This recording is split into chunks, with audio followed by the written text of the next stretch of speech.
Christ alone my hope is found. He is my light, my strength, my song. Bonjour frères et sœurs, bienvenue de retour dans 2 Corinthiens, où est-ce que nous avons fini notre parenthèse et nous continuons l'histoire de Tite. Oui, rappelons-nous que l'Épître a commencé avec Paul qui parlait de cette rencontre, qu'il anticipait, qu'il désirait et qui l'inquiétait retrouver Tite. Mais ensuite, il s'est lancé dans une grande parenthèse, un effort pour vraiment démontrer et défendre son ministère, son message, sa personne, l'Évangile. Mais là, il revient à la charge sur qu'est-ce qui s'est passé avec Tite. On veut savoir, Paul, et ce qu'il va nous partager. À partir de ce moment, et à travers les chapitres 7, 8 et 9, il va vraiment parler directement à l'Église. Il va parler de qu'est-ce qu'il était et qu'est-ce qu'il devrait être. Et ça, c'est avant le grand bombardement du chapitre 10. Là, présentement, il est sur cet état de où était l'Église de Corinthe avant. Le péché dominait partout. Un effort de chercher à les aider. Et Paul qui s'attend, qui s'inquiète, qui se demande est-ce que tout a été réglé? Et c'est ça que Tite vient lui apporter, cette nouvelle-là. Est-ce que cette fameuse épître, la première épître aux Corinthiens, est-ce qu'elle a fonctionné? Est-ce que l'effort d'aller même envoyer Timothée pour ramener un peu d'ordre, ça a-tu fonctionné? Tite s'en vient lui porter cette information-là. Il l'attend avec anticipation. Et voici qu'est-ce qui s'est passé. Nous, on va regarder une bonne section des versets 5 à 11, mais vous allez voir, c'est un tout. C'est un package deal, ça va ensemble. Donc, on commence avec le verset 5. Car, depuis notre arrivée en Macédoine, notre chair n'eut aucun repos. Nous étions affligés de toute manière. Lutte au dehors, crainte au dedans. Je crois que vous voyez déjà la répétition de synonymes en rapport avec la souffrance. Comment qu'il était affligé. Il explique deux sortes d'afflictions, extérieure et intérieure. Il empile toute cette idée de comment il souffrait. Et on va comprendre que cette souffrance est rattachée à qu'est-ce qui se passe avec Corinthe. Ouais, en tant qu'homme de Dieu, que pasteur fondateur, que missionnaire, ce qui le troublait tellement, c'est qu'est-ce qui se passe avec cette Église. Pensez à ses inquiétudes pour l'Église de Thessalonique, la jeune Église qui a dû quitter après juste 3 semaines. Et comment il écrit dans la première épître, justement, qu'il s'inquiétait, il a envoyé Timothée pour savoir qu'est-ce qui se passait, il priait pour aller les voir, mais Dieu le guidait ailleurs. Paul aimait son Église. Il aimait les assemblées qu'il pouvait établir. Il aimait les gens où il s'était investi. Ils avaient vraiment à cœur. Et là, on le voit. Il parle de crainte. Le mot crainte parle vraiment d'un tremblement ou une terreur qui te fait reculer. Paul, il était vraiment affecté sur mais qu'est-ce qui se passe à Corinthe, puis est-ce qu'ils sont encore comme en guerre contre moi, et ainsi de suite. Puis en même temps, il parle aussi de lutte en dehors, et le mot lutte parle de conflit verbal. Est-ce que c'est cette idée que Paul est en chicane avec d'autres gens? Je pense pas. Je pense que dans le contexte, c'est vraiment que Paul parle de ces discussions qu'ils avaient entre eux, lui et son équipe, sur qu'est-ce que tu penses qui arrive avec Corinthe présentement. Et Paul qui disait, moi j'allais les voir tout de suite. Et le reste de l'équipe qui disait, Paul, c'est pas le temps là. Attends, Tite s'en vient, il va dire qu'est-ce qui se passe. Puis il y avait un petit peu de ces conflits-là, il y avait toutes ces inquiétudes qui se passaient dans son cœur, entre eux dans le groupe qui discutaient. Parce que comme il dit, c'est vraiment nous, notre chair, c'est l'équipe, c'est pas juste Paul qui se demandait qu'est-ce qui se passe avec Corinthe.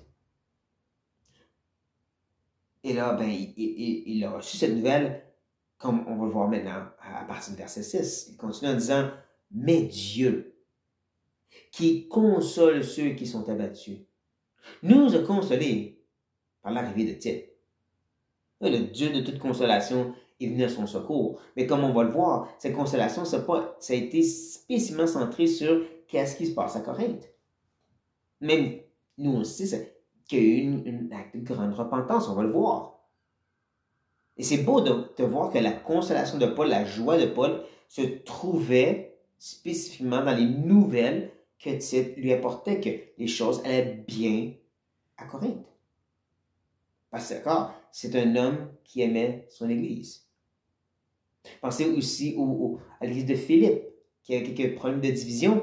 Et dans le chapitre 2, il parle, en fait, rendez ma joie parfaite, il leur dit. Rendez ma joie parfaite et ayez cette unité, cette même mentalité entre vous. Puis après, il donne l'exemple de Christ même, cette fameuse Christologie extraordinaire. Mais dans ça, il dit justement, rendez ma joie parfaite. Faites ceci pour moi. Parce que je vous aime. Vous êtes une église que j'ai fondée. Vous êtes important pour moi. Et l'idée de vous voir diviser, ça me fait mal. Ça, c'est le cœur de pasteur, mais c'est pas juste le cœur de pasteur parce que en même temps, on est appelé à s'ouvrir avec ceux qui souffrent. Et se réjouir avec ceux qui souffrent, et qui se réjouissent. Et en tant qu'église, on se avoir des affections fraternelles les uns envers les autres, de s'aimer les uns les autres. Et de souffrir quand les autres souffrent, dans le sens que quand le péché prend le dessus. Comme quand on voit des relations qui se brisent. On se la même sorte de cœur que Paul mentionne ici, et donc la même consolation, la même joie que Paul avait lorsque Tite amène ses nouvelles, comme on va voir au verset 7. Et non seulement par son arrivée, mais encore par la consolation que Tite lui-même ressentait à votre sujet. Il nous a raconté votre ardent désir, vos larmes, votre zèle pour moi, en sorte que ma joie a été d'autant plus grande. Encore, ne manquez pas que cette joie de Paul se trouve dans le fait que oui, il a revu son ami Tite. Tite n'a pas été kidnappé, Tite n'a pas été tué. C'était dangereux dans ce temps-là de voyager seul. Mais comme il dit, la plus grande joie, c'était que Tite lui-même était consolé. Parce que Tite avait des bonnes nouvelles de Corinthe, qui venait juste d'aller visiter. Et c'est ça qui avait la plus grande joie dans le cœur de Paul. Comme il dit, c'est ses larmes, et on va voir c'est ses larmes face à leur péché, mais c'est aussi leur zèle pour voir Paul, c'est ardent désir de revoir leur cher apôtre Paul, où est-ce qu'avant il était un peu comme un ennemi, le faiseur de troubles qui est venu nous pointer du doigt nos péchés. Et c'est ça que Paul s'inquiétait, qu'il était juste encore centré sur ça. Oh, le Paul qui nous dit le péché qu'on a fait de notre vie.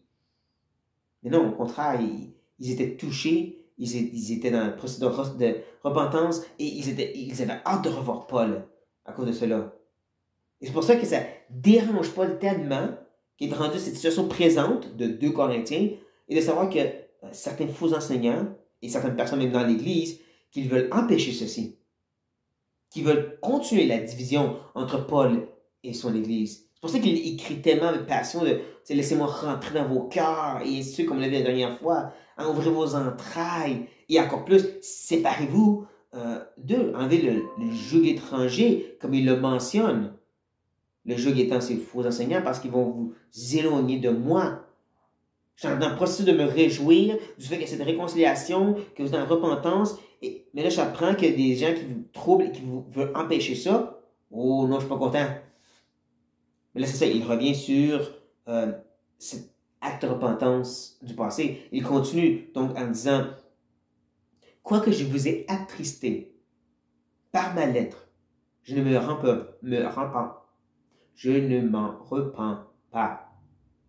Et si je m'en suis repenti, car je vois que cette lettre vous a attristé, mais que momentanée. » Vous allez voir que Paul va utiliser l'idée d'attristement pour comme connecter lui et l'Église. Hein. Vous êtes attristé, j'ai été attristé.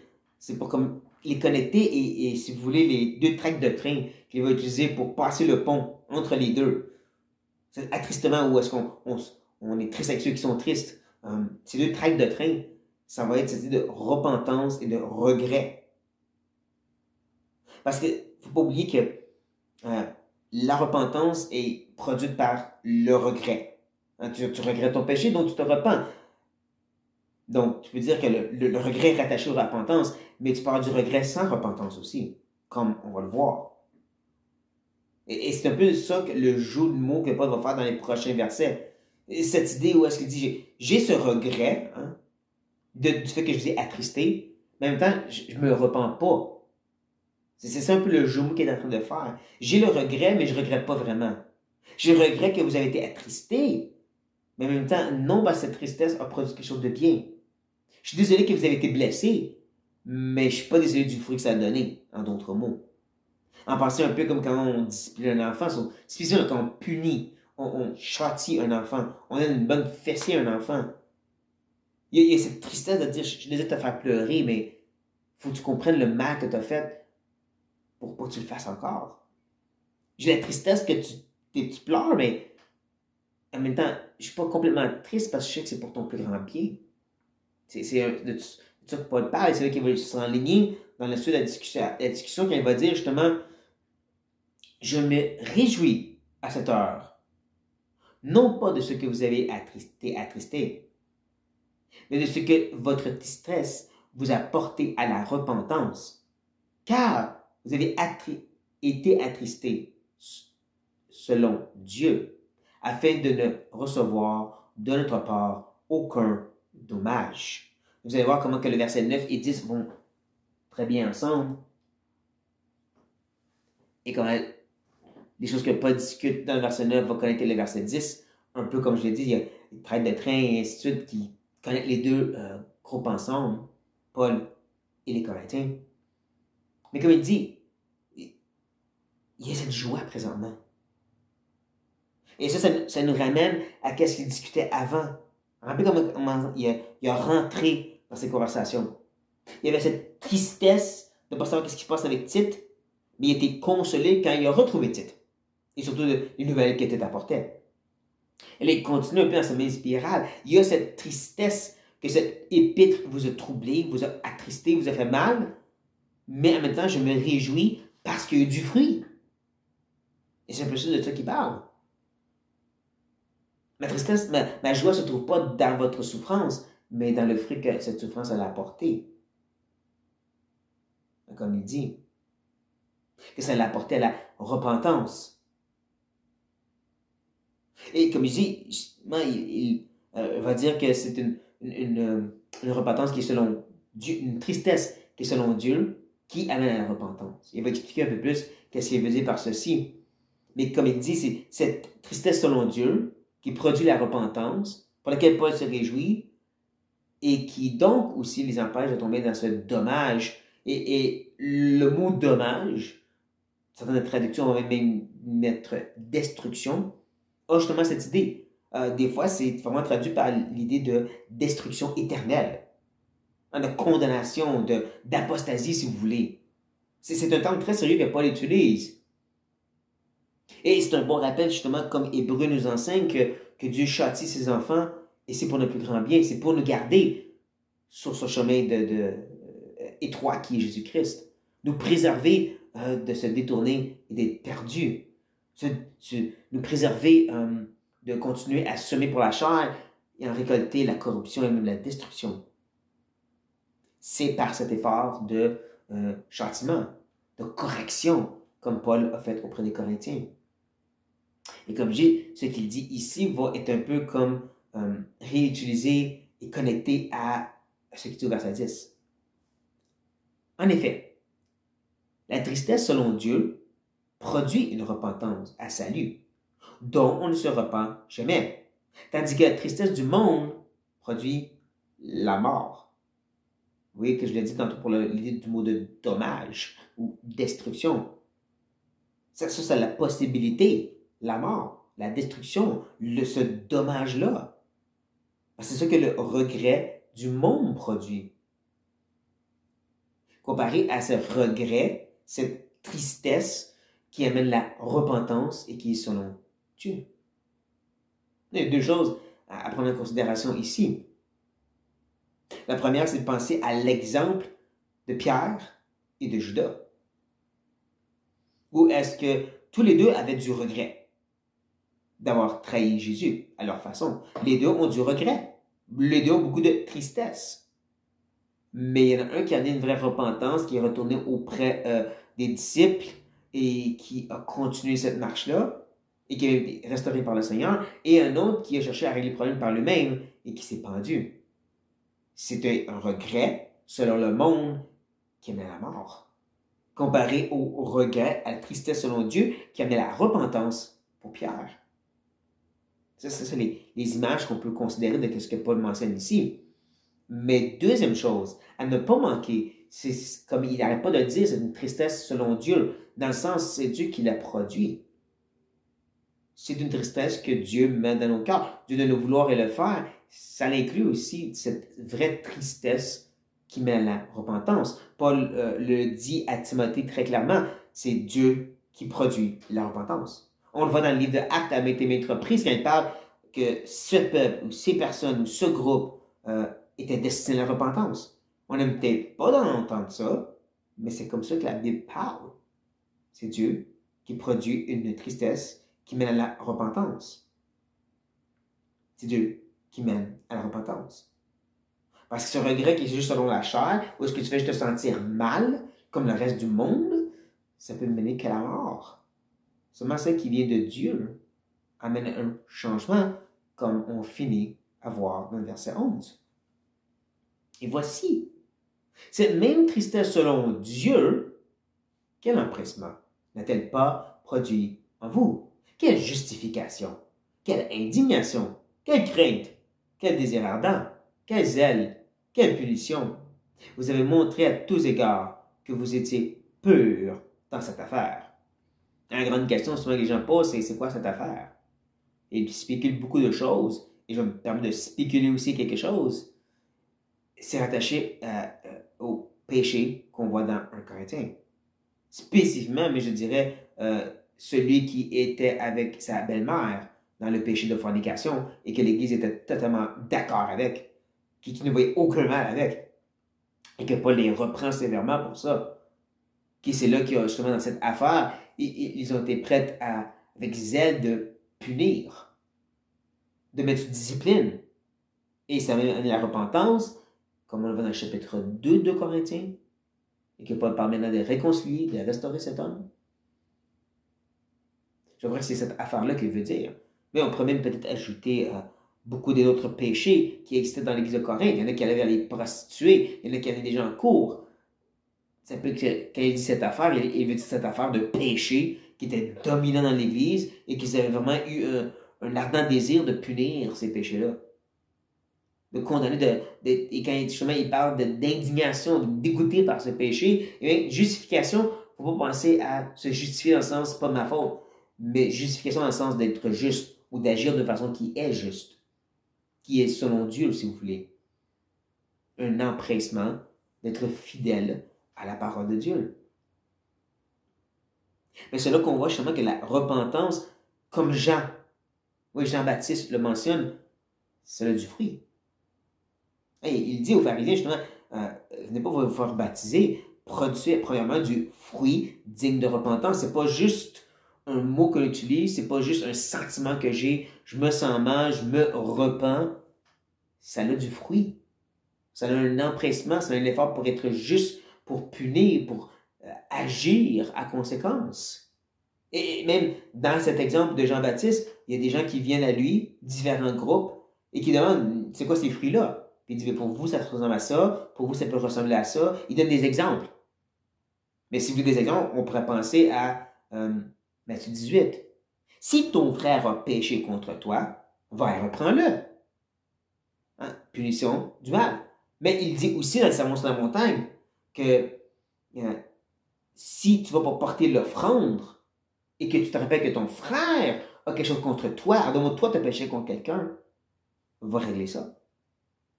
Hein, encore, cette idée d'être juste, d'aller justement avec zèle demander pardon.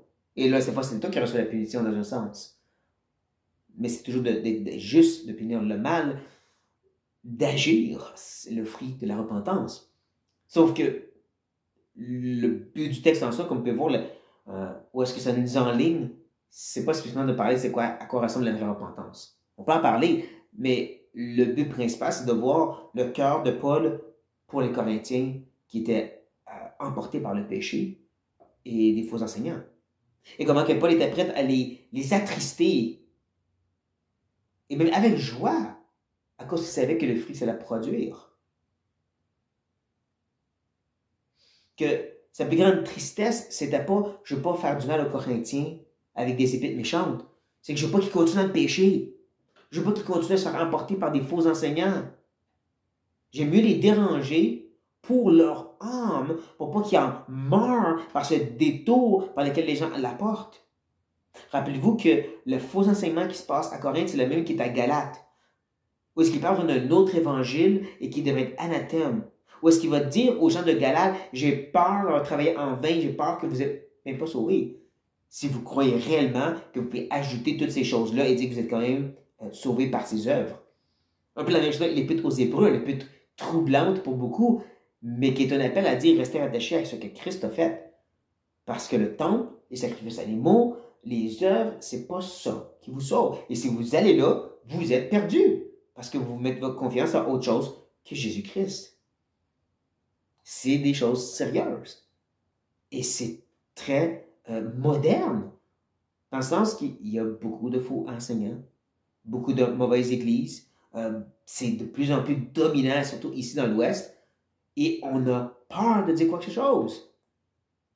Le message de nos jours, c'est beaucoup plus une sorte de tolérance, de dire je ne veux pas te dire, je ne veux pas te blesser, c'est tes affaires. C'est pas comme ça que Paul était, lui. Sa tristesse se trouvait dans le fait qu'il y avait des gens dans le péché, dans l'erreur, et qu'il devait les reprendre. Sa joie se trouvait dans le fait qu'il devait les attrister pour produire du fruit, pour produire la repentance. Pas qu'il était méchant, parce qu'il les aimait autant. Sa consolation s'est trouvée dans le fait qu'il avait de la repentance, qu'il avait vu l'erreur, que cette tristesse était de Dieu qui donnait la repentance. C'est la même chose pour nous. Peut-être qu'il faut attrister certains de nos frères et sœurs pour leur plus grand bien. Sommes-nous prêts à le faire? Je sais, moi, j'ai la misère à dire oui à ça. Justement, faible de nature, les conflits, j'aime pas ça. Mais je sais que le vrai amour, comme Paul en parle, oblige à le faire.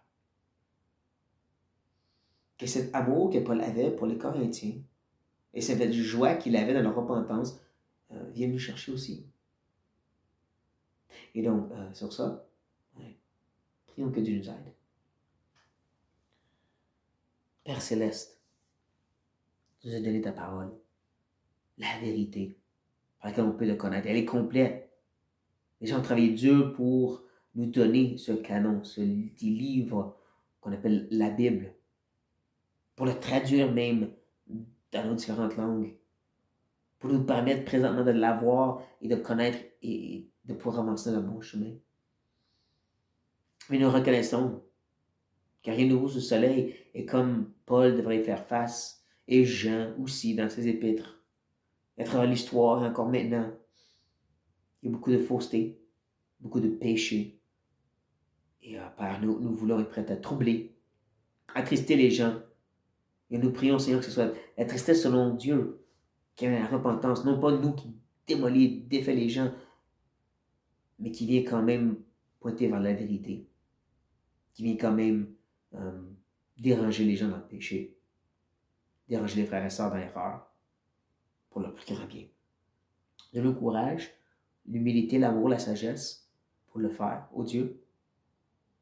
Mais aide-nous à aimer comme Paul aimait.